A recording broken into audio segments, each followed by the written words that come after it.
Apa sebenarnya yang tengah berlangsung di balik layar konflik Iran dan Israel? Ketika perhatian dunia tersedot pada serangan rudal dan drone, Iran justru disebut mengambil langkah di jalur yang jauh lebih sunyi. Operasi-operasi tertutup dijalankan tanpa banyak sorotan. Ratusan orang dilaporkan telah diamankan, sementara puluhan lainnya dijatuhi hukuman mati. Yang mengejutkan, mereka disebut-sebut sebagai bagian dari jaringan intelijen yang memiliki keterkaitan dengan Mossad dan Amerika Serikat.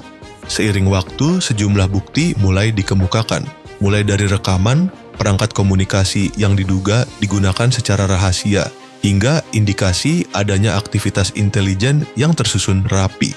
Lalu, bagaimana Iran mengklaim mampu mengungkap jaringan mata-mata dalam skala besar seperti ini? Bagaimana pula perang psikologis dimainkan oleh masing-masing pihak? Dan yang tak kalah penting, mengapa situasi ini dinilai bisa mendorong dunia semakin dekat ke potensi konflik baru? Seiring meningkatnya eskalasi, konflik tidak lagi terbatas pada medan tempur. Pertarungan kini bergeser ke ruang informasi. Narasi yang berkembang menyebut adanya jaringan pseudo-patriot Iran, yakni figur diaspora yang dianggap membawa kepentingan Amerika Serikat dengan membingkai dukungan terhadap tekanan bahkan serangan terhadap Iran. Salah satu nama yang kerap disorot adalah Masih Alinejad. Ia disebut memiliki jangkauan luas serta keterkaitan dengan US Agency for Global Media dan National Endowment for Democracy. Bersama figur lain seperti Nazanin Boniadi dan Azhar Nafisi, mereka membentuk sebuah ekosistem yang terdiri dari media, akademisi, dan aktivis yang aktif membentuk opini global. Namun, pertarungan ini tidak berhenti di situ. Di media sosial hingga ruang publik, perubahan simbol bendera Iran sempat memicu kontroversi. Penggunaan lambang yang dianggap tidak resmi dituding sebagai bagian dari propaganda. Bukan sekadar kesalahan teknis, melainkan upaya membentuk persepsi dan mengikis legitimasi identitas negara. Iran pun merespons. Kelompok peretas yang menamakan diri Handala muncul dan langsung melancarkan serangan balasan. Salah satu target awalnya adalah Kash Patel, Direktur FBI. Email pribadinya diretas dan sejumlah dokumen serta gambar pribadi dibocorkan ke publik. Aksi itu hanya permulaan. Handala juga mengklaim berhasil mengakses ponsel mantan kepala staf militer Israel, Herzi Halevi. Dampaknya signifikan. Lebih dari 19.000 file disebut telah dibocorkan. Isinya beragam, mulai dari dokumentasi pribadi, peta strategis, hingga rekaman pertemuan tertutup. Salah satu yang paling menyita perhatian adalah rekaman kunjungan diam-diam ke Yordania yang sebelumnya tidak pernah diketahui publik. Di titik ini, gambaran besarnya semakin jelas. Konflik ini bukan hanya soal kekuatan militer, tetapi juga perebutan kendali atas informasi. Siapa yang menguasai narasi berpotensi mengarahkan jalannya konflik tanpa perlu melepaskan satu tembakan pun. Rangkaian ini mulai terlihat pada 18 Maret 2026. Di tengah memanasnya situasi, Iran mengumumkan eksekusi terhadap Kourosh Keivani yang dituduh sebagai agen Mossad dalam perang 12 hari pada Juni 2025. Keivani disebut berperan menyediakan citra dan informasi intelijen terkait lokasi-lokasi sensitif di Iran, data yang krusial dalam menentukan target serangan. Waktu pengumuman eksekusi ini pun bukan tanpa makna. Ia bertepatan dengan tewasnya Menteri Intelijen Iran, Esmail Khatib, dalam serangan udara di Teheran. Langkah ini diyakini memiliki tujuan psikologis yang kuat. Eksekusi di tengah konflik aktif menjadi sinyal tegas bagi siapapun yang berniat bekerja sama dengan pihak lawan. Namun, ini bukanlah langkah tunggal. Sebelum eksekusi dilakukan, operasi penyisiran besar sudah berlangsung secara diam-diam.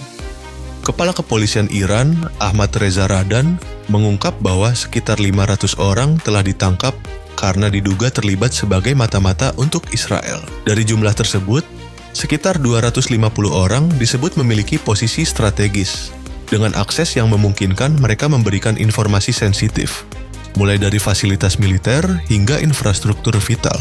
Selain itu, sedikitnya 50 orang lainnya ditangkap dengan tuduhan sebagai tentara bayaran, yang bekerja sama dengan Amerika dan Israel untuk mengidentifikasi target, termasuk layanan publik dan jaringan infrastruktur. Sejumlah pengakuan mulai membuka gambaran lebih jelas. Salah satu tersangka mengaku merekam lokasi target untuk memastikan akurasi serangan.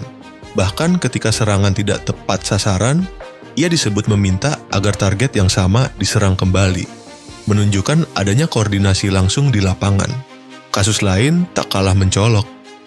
Seorang perempuan ditangkap setelah merekam dampak jatuhnya bom di area sipil, lalu mengirimkan video tersebut ke kontak yang diduga terkait Mossad. Dalam rekaman itu, ia bahkan menyampaikan dukungan terhadap Amerika dan Israel. Yang menarik, hanya dalam waktu sekitar 30 menit setelah video dikirim, aparat berhasil melacak lokasinya. Ia langsung diamankan, menunjukkan kecepatan respons kontraintelijen Iran. Di sisi lain, Garda Revolusi Iran melalui unit intelijennya juga melaporkan penangkapan 103 orang yang diduga terhubung dengan jaringan Amerika Israel sejak awal konflik. Salah satu kasus paling serius melibatkan 4 orang yang diduga merencanakan sabotase terhadap jaringan listrik di Teheran.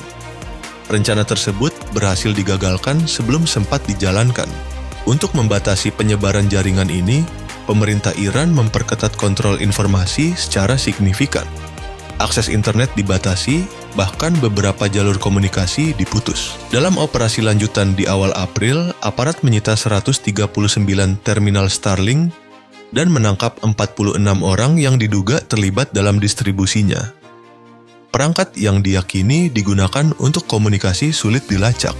Selain itu, Kementerian Intelijen Iran juga mengklaim berhasil menggagalkan penyelundupan senjata ringan dan menengah yang diduga akan digunakan oleh kelompok bersenjata afiliasi oposisi untuk melakukan sabotase.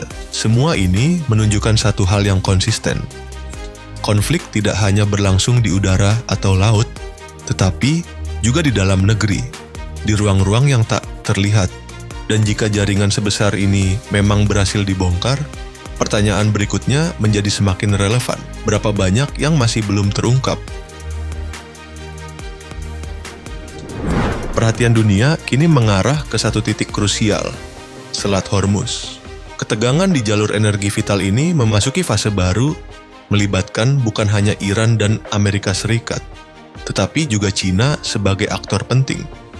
Dalam proses gencatan senjata, Cina disebut berada di sisi Iran. Dampaknya terlihat langsung di lapangan. Sebuah tanker asal Cina, Rich Starry, dilaporkan berhasil melintasi selat meskipun blokade diumumkan oleh Donald Trump. Kapal itu sempat berbalik, namun kemudian melanjutkan perjalanan. Ini memberi sinyal bahwa blokade tidak sepenuhnya efektif. Cina pun memiliki ruang gerak yang signifikan. Lalu lintas di Selat Hormuz mulai didominasi kapal-kapal yang terhubung dengan Cina, menempatkan Beijing pada posisi strategis, bukan sekadar pengamat, tetapi juga pemain aktif. Di satu sisi, Cina memiliki kemampuan untuk menekan Iran melalui data intelijen satelit. Namun di sisi lain, jika kepentingannya terganggu, Cina juga berpotensi memberikan dukungan, termasuk dalam bentuk informasi targeting terhadap kapal Angkatan Laut Amerika Serikat. Keseimbangan kekuatan di Hormuz kini menjadi jauh lebih kompleks. Dampaknya terasa secara global. Harga energi mulai meningkat, bahkan sebelum dampak penuh blokade benar-benar terjadi. Menariknya, Iran diperkirakan lebih mampu bertahan berkat kapasitas domestik dan ketahanan pasokannya. Sementara negara-negara Teluk lainnya mulai merasakan tekanan yang lebih besar. Di tengah situasi ini, Timur Tengah berada pada titik yang sangat rapuh, di antara diplomasi yang belum pasti dan potensi eskalasi yang semakin nyata. Akumulasi serangan intelijen, perang psikologis, serta gagalnya perundingan damai di Islamabad menjadi titik balik penting. Alih-alih mereda, ketegangan justru meningkat. Indikasi menuju konfrontasi lanjutan antara Amerika Serikat dan Israel melawan Iran kini semakin terlihat. Dari sisi militer, pergerakan signifikan datang dari United States Air Force ke kawasan Timur Tengah. Puluhan pesawat angkut strategis seperti CE-17 Globemaster III dan CE-130 The Super Hercules terdeteksi menuju wilayah tersebut. Mereka tidak datang tanpa muatan. Pasukan, sistem pertahanan, hingga logistik tempur dibawa dalam jumlah besar. Ini bukan sekadar rotasi rutin.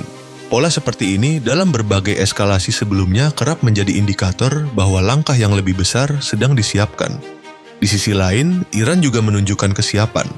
Sistem pertahanan diperkuat, pengawasan ditingkatkan, dan pesan-pesan tegas terus disampaikan.